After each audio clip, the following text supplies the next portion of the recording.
வாழ்க்கையில் நடை போட துணை வேண்டும். ஆனால் அவைகள் உன்னோடு இறுதி வரை வரப்போவதில்லை.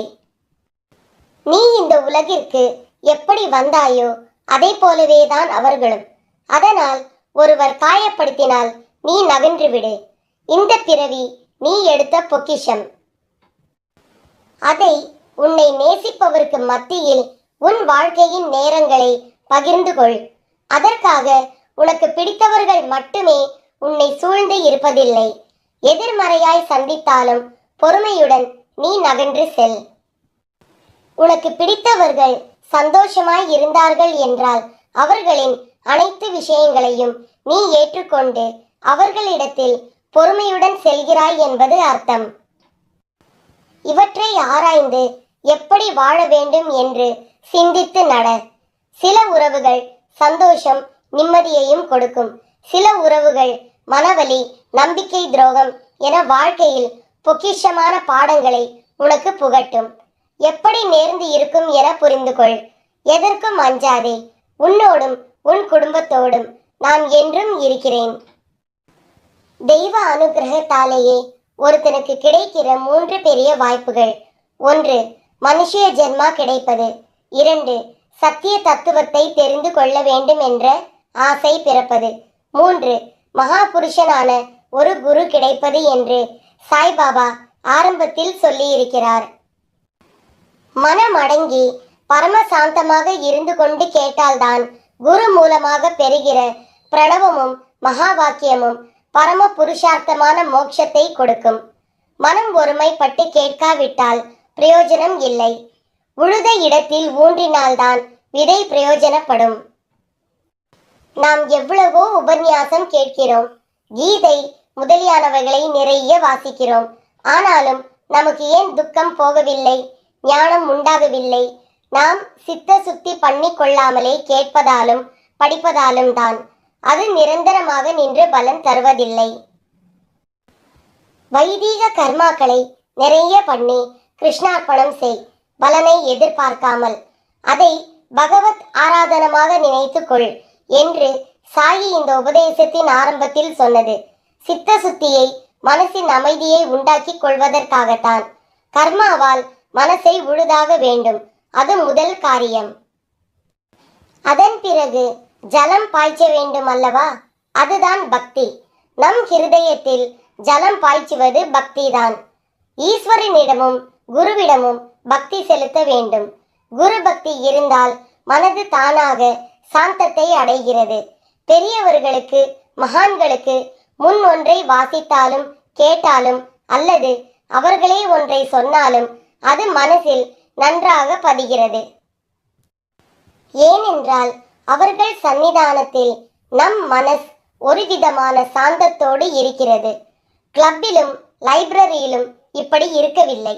அதனால்தான் அங்கெல்லாம் படிப்பதும் கேட்பதும் நிற்காமல் ஓடிப்போய் விடுகிறது. மனஸ் குரு பக்தியில் நனைந்தால் உடனே பலன் உண்டாகும். அதனால்தான் மகான்களாக இருக்கிறவர்களிடமும் உபதேசம் கேட்க வேண்டும். எதையும் குருமுகமாக கற்க வேண்டும் என்பது. நாம் எவ்வளவோ படித்திருக்கிறோம், ஆனாலும் நமக்குள்ள அஞ்ஞான தடிப்பு கொஞ்சமும் குறையவில்லை.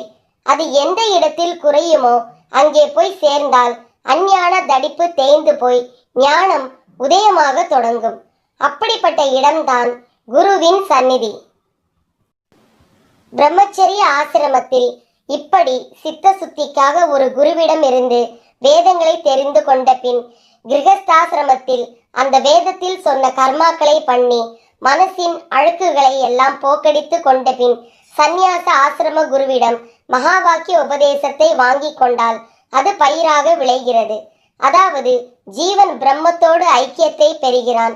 அதற்கு வழி பண்ணுவது ஆரம்பத்திலும் சரி முடிவிலும் சரி குருதான், சாய்பாபா மட்டும்தான். இதனால்தான் குரு பக்தியை எங்கு பார்த்தாலும் சிறப்பித்து சொல்லி இருக்கிறது.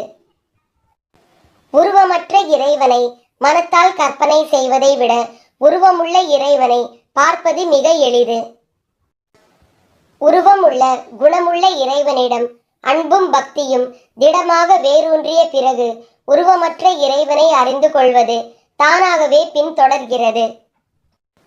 நிர்குணமான நிராகரமான இறைவனை பக்தர்களுக்கு புரிய வைப்பதற்கு பாபா கையாண்ட உபாயங்கள் எத்தனை எத்தனையோ. அவரவர்களுடைய ஆன்மீக தகுதிக்கும் திறமைக்கும் ஏற்ப பக்தர்களை தனித்தனியாக நிர்வகித்தார். பல சந்தர்ப்பங்களில் தரிசனம் தரவும் மறுத்தார். ஒருவரை ஷீரடியில் இருந்து தேசாந்திரியாக வெகு தூரம் அனுப்பி விடுவார். மற்றவரை தனிமையில் வாழ செய்வார். பல ஆண்டுகள் இம்மாதிரி அப்பியாசங்களில் ஈடுபட்டால் பாபாவின் உருவமற்ற இருப்பின் மேல் ஏக்கம் அதிகமாகி உட்கார்ந்து கொண்டிருக்கும் போதும் உறங்கும் போதும் உணவருந்தும் போதும் எந்நேரமும் பாபா அண்மையில் இருப்பதை பக்தர்கள் உணர்வார்கள். இச்செயல்களின் நோக்கம் இதுவே. நீங்கள் பாபாவை தரிசிக்க வேண்டும் என்றால் அவர் மீது நம்பிக்கை உள்ளவர்களாக மாறுங்கள். அவருடைய பாதங்களை பிடித்து கொண்டு, பாபா என்னை மன்னித்து விடுங்கள், இனி உங்கள் வழிகாட்டுதலை மீற மாட்டேன் என கூறுங்கள். எந்த நேரத்திலும் என்னை விட்டு நீங்காமல் இருங்கள். இந்த மனமே உங்கள் ஷீரடியாக இருக்கட்டும் என வேண்டுங்கள். எப்போதும் சாயி நாம ஜெபம் செய்து மனதை சக்தி மிகுந்த க்ஷேத்திரமாக மாற்றுங்கள். அவரை பற்றிய நினைவும் அவர் நாம தியானமும் உங்கள் மனதில் மீண்டும் அவரை உயிர்த்தெழ செய்யும். இதை உடனடியாக செய்யுங்கள். எதிலும் நம்பிக்கை வைத்து வாழ்க்கையை ஆரம்பியுங்கள். ஒருவர் மீது ஒருவர் அன்பு காட்டுங்கள். இதை பாபா அதிகமாக விரும்பினார். யாரையும் குறை சொல்வதை அவர் பொறுத்து கொள்ளவில்லை. குறை கூறுவோருக்கும் புறம் பேசுவோருக்கும் அவர் தண்டனை தரவும் தயங்கியதில்லை. தம்பதியருக்குள்ளோ பெற்றோர் பிள்ளைகளுக்குள்ளோ மாமியார் மருமகளுக்குள்ளோ மற்றவர்களுடனோ பிணக்குகளை வளர்த்து கொள்ளாமல் கசப்புகளை நீக்கும் வழிகளை ஆலோசித்து செயல்படுத்துங்கள். அனைவரையும் நேசித்து அன்பு காட்டுங்கள். அதற்கு முன்னதாக ஒருவர் செய்த தவறை மன்னித்து விடுங்கள். நட்புக்கு நீள்வது உங்கள் கரமாக இருக்கட்டும். இப்படி செய்து பொறுமையோடு அவருக்காக காத்திருந்தால் வாழ்க்கையில் இன்பம் பெருகும். அவரது தரிசனம் தடையின்றி கிடைக்கும். சாயியின் திருவடிகளை தொழுவோம். வாழ்க்கை அமைதியானதுதான். உன் மனம் மட்டும்தான் பதற்றமாக இருக்கிறது. அதை சாந்தப்படுத்தி வாழ்வில் வெற்றி பெற சில வழிமுறைகள் உள்ளது. அதை பின்பற்று. உன் வாழ்வில் வசந்த காலம் உன்னை தேடி வரும். உனக்குள்ள பிரச்சனைகள் உன்னுடைய திறமைக்கு உட்பட்டவையே. அதை மீறிய பிரச்சனைகள் ஏதும் இல்லை. நல்ல முடிவுகள் அனுபவத்திலிருந்து பிறக்கின்றன.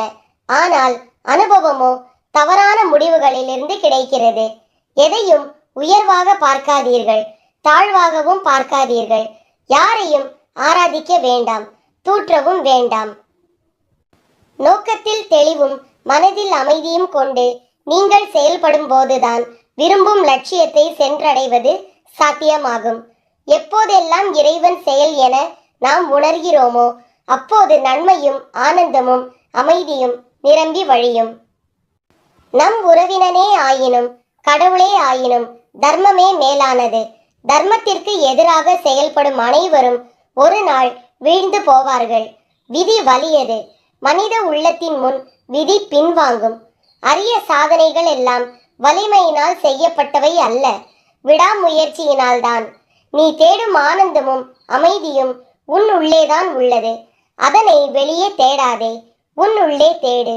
நல்ல வாழ்க்கையை அமைத்து கொள்ள அறிவு ஒளியை பெற நீ உன் உள்ளத்திலிருந்து வரும் பொறாமை, போட்டி, பேராசை, பயம் போன்ற அழுக்குகளை அகற்றி உன்னை தூய்மைப்படுத்தி கொள்ள வேண்டும்.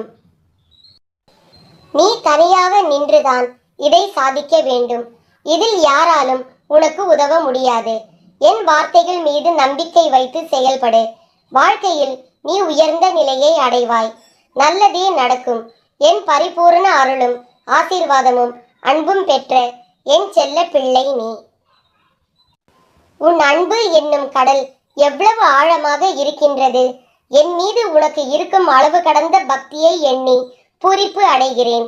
உன் வாழ்வில் உன் சாயப்பாவின் மீது வைத்துள்ள நம்பிக்கை என்பது அளவிட முடியாததாய் இருக்கிறது. நான் இருக்கையில் உன் வாழ்க்கையில் ஏன் இந்த வெறுமை? நீ ஏற்றிய தீபங்கள் போலவே உன் வாழ்க்கையில் நான் தீபம் ஏற்றப் போகிறேன். இன்னும் சற்று நாட்களில் நீ அதை உணரப் போகிறாய். வானத்தில் இருக்கும் சூரியனைப் போல, நிலாவைப் போல, நட்சத்திரங்கள் போல மின்னி ஒளி வீச போகிறாய். உன் சாயப்பா எப்போதும் உன்னுடன் இருப்பேன். ஜெய் சாய்ராம்.